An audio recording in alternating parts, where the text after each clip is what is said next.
Johnny Depp was once the golden symbol of Hollywood rebellion. The kind of actor who didn't just play characters, he became them. For decades, he was the charming outsider, the artist who didn't care about fame but somehow defined it. From his haunting eyes in Edward Scissorhands to the swagger of Captain Jack Sparrow, he seemed untouchable. A man too talented to ever truly fall. But behind the eccentric genius was a storm building quietly, one that would eventually consume his image, his career, and almost his sanity. Depp's story begins far from Hollywood, in small-town Kentucky. He grew up restless, surrounded by constant family fights, moving from place to place. Music was his first escape, not acting. At 16, he dropped out of school to chase the dream of being a guitarist. He joined garage bands, scraping by, before a twist of fate pushed him into acting. A friend, Nicolas Cage, told him to try an audition. That advice changed everything. His first role in A Nightmare on Elm Street was small but memorable. It gave him a foot in the door, and his face, boyish, mysterious, vulnerable, made casting directors take notice. Then came 21 Jump Street. Overnight, he became a teen idol, the heartthrob of late 80s television. Girls screamed his name, tabloids chased him everywhere, and Johnny hated every second of it. Fame felt fake, shallow, and suffocating. He wanted art, not headlines.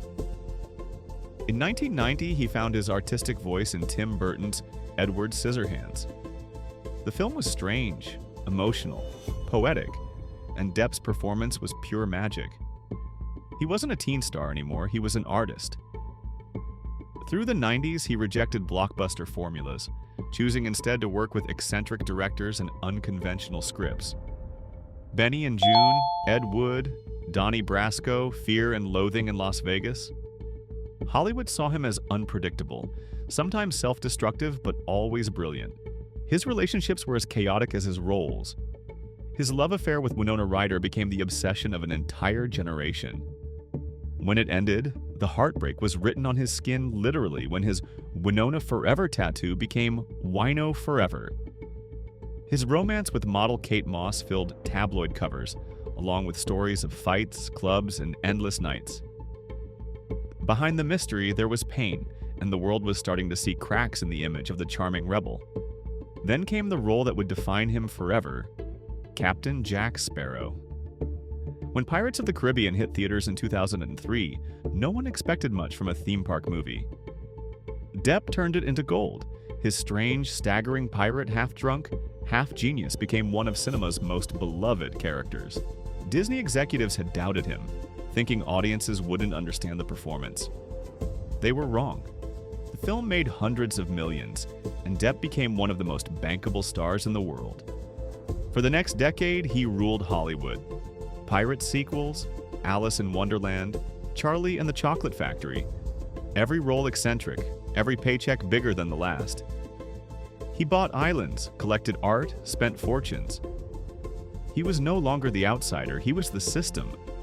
But behind the extravagant lifestyle, the same old darkness lingered. His marriage to Vanessa Paradis, with whom he had 2 children, slowly collapsed. His drinking got worse. Friends whispered about his temper and loneliness. And then, in 2011, on the set of The Rum Diary, he met Amber Heard.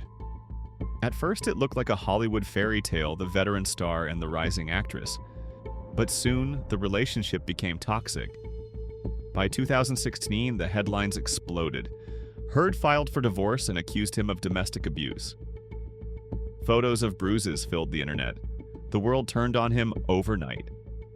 In the age of outrage, nuance didn't matter. Studios cut ties.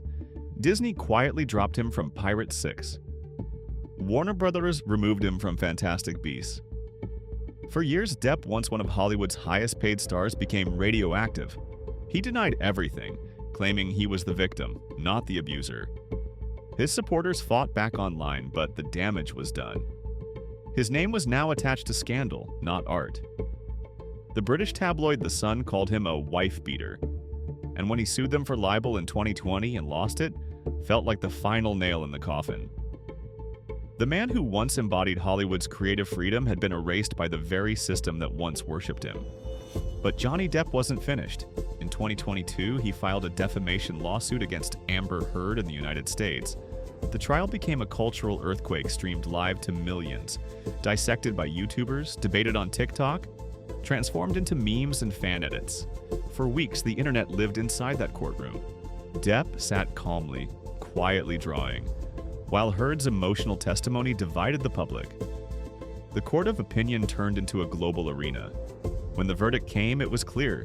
The jury largely sided with Depp. He was awarded millions in damages, and the internet exploded in celebration. Hashtags like #Justice for Johnny Depp dominated social media. It wasn't just a legal victory, it was a symbolic resurrection. The man who had been canceled by Hollywood was suddenly its martyr. Yet even with that victory, the scars remain. The lawsuits, the public shaming, the years of ridicule, they left a mark. He no longer smiles like he used to. Fame has turned from a dream into a haunting mirror. Today, Depp seems content to live outside the Hollywood bubble. He tours with musicians, paints, and produces independent films. His comeback isn't about reclaiming box office power, it's about peace. The fall of Johnny Depp is not a simple story of guilt or innocence. It's about how fame consumes people, how public opinion shifts faster than truth, and how an artist who once wanted nothing but freedom became trapped in the machine he tried to avoid. Hollywood built him up, the internet tore him down, and now he exists somewhere in between. Not a villain, not a hero, just a man trying to survive the myth of himself. For millions who grew up watching him, Depp's story is more than a scandal. It's a cautionary tale about the cost of being adored. In the end, his fall isn't only his own. It's ours too, a reflection of how easily we love, judge, and destroy the people who once entertained us. And what do you think about Johnny? Leave a comment below. If you enjoyed this video, please like, subscribe, and support our work. Thanks.